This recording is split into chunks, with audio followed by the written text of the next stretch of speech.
Présent dans l'Aube, la Marne et la Haute-Marne, le groupe d'Herval-et-Roger continue son expansion dans les domaines du machinisme agricole avec un fort engagement pour la formation de ses collaborateurs, ce qui a même valu l'obtention du prix Les entreprises s'engagent à l'édition 2024 de la Nuit des Réussites. Bienvenue dans Entreprendre.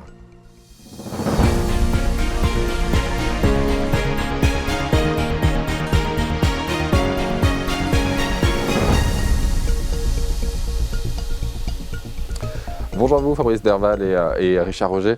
On l'a dit, votre entreprise, donc le groupe d'Herval-et-Roger, est présente dans ces trois départements qu'on vient de citer, sous les noms d'Air-Agri et d'Air-Bocard. Mais alors, c'est un environnement de travail qui est apparemment stimulant et une culture d'entreprise positive qui a été sanctionnée récemment, le 7 novembre dernier, par un prix, celui des entreprises s'engagent, à l'édition 2024 de la Nuit des Réussites. C'est finalement le sentiment d'un devoir un peu accompli. Oui, tout à fait, oui. Donc déjà, c'est un grand merci au jury et puis de nous avoir réservé cet honneur pour notre arrivée en Haute-Marne. C'est finalement là aussi peut-être un peu une réussite, j'ai envie de dire, d'avoir aussi ce jury qui était composé notamment, présidé par la Chambre de commerce et d'industrie, mais également avec des membres de la Chambre d'agriculture et de la Chambre des métiers, de se dire on vous fait confiance et votre travail, finalement c'est une reconnaissance sur le département et se dire bravo quoi. Oui, tout à fait. Alors, il est vrai qu'on s'est beaucoup investi dans le département de la Haute-Marne. On a été très bien accueillis. Moi-même, je suis rentré dans un club qui s'appelle Dynamis, Chaumont, ce qui nous a permis de rencontrer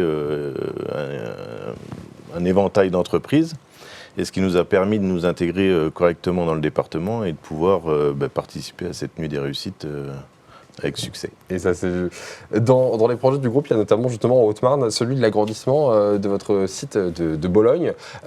C'est aussi du coup là un projet majeur, un projet phare pour cette année pour votre groupe. Oui, tout à fait. Aujourd'hui, on développe donc les deux marques, Valtra et Fendt. On a recruté pas loin d'une dizaine de personnes en un an et demi de temps. Ça prend de la place dans les ateliers. Il faut qu'on puisse augmenter un petit peu l'accueil du matériel. Le matériel grossit aussi, donc on va faire les moissonneuses qu'on ne faisait pas avant, on va faire de la presse qu'on ne faisait pas avant. Donc il va nous falloir des bâtiments plus adaptés et du coup on a un projet effectivement d'agrandir un petit peu Bologne pour pouvoir accueillir encore plus de matériel et de salariés. Le matériel grossit, c'est-à-dire que l'équipement aujourd'hui qui est demandé pour les agriculteurs grossit du coup de taille. Là on s'imagine des fois un peu l'inverse. Mais... Oui, non, mais complètement. En fait, les exploitations agricoles aujourd'hui grossissent et donc le matériel pour travailler devient de plus en plus gros. On monte en puissance, donc des machines conséquentes avec des largeurs aussi de travail importantes. C'est une évolution du coup qui était attendue ou pas de votre part, de ce matériel qui évolue ou est-ce qu'aujourd'hui vous subissez un petit peu la conjoncture pour ça? En fait, depuis qu'on a démarré, c'est vrai qu'on voit que le parc machine il grossit énormément. On a démarré, on va dire, il y a une vingtaine d'années, un gros tracteur c'était un 200 chevaux. Aujourd'hui, c'est un 500 chevaux, donc c'est des machines qui sont énormes.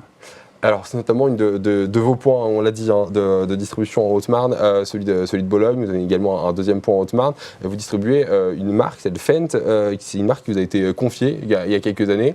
Aujourd'hui, c'est aussi à côté de la marque Valtra, le fleuron que vous représentez et que vous vendez, vous distribuez pour les agriculteurs.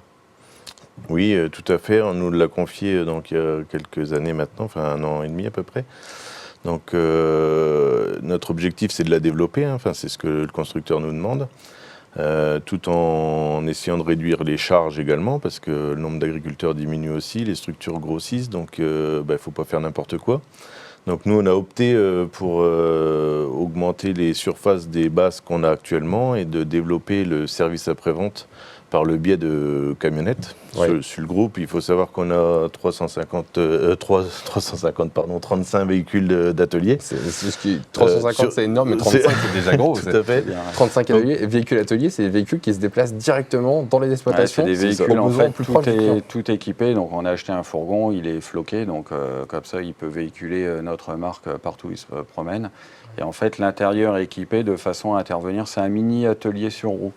Donc les étagères, il y a tout le rangement pour l'outillage. On peut aussi embarquer de l'huile pour aller faire directement les prestations de vidange, etc. chez les Directement clients. sur site. Ouais. Ça fait gagner du temps Ça sur fait gagner du temps, sur- la Haute-Marne, c'est un secteur qui est assez grand.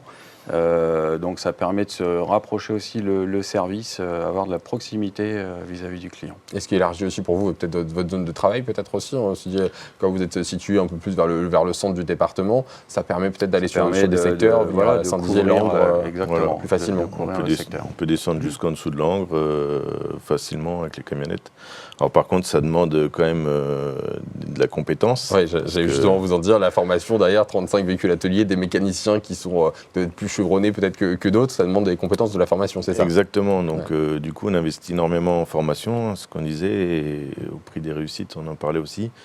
Nous, c'est notre enjeu permanent, c'est de former des jeunes et des moins jeunes, parce qu'il y a les anciens qui ont besoin de tout ce qui est nouvelle technologie, et puis les jeunes qui ont besoin peut-être de tout ce qui est plus ancien.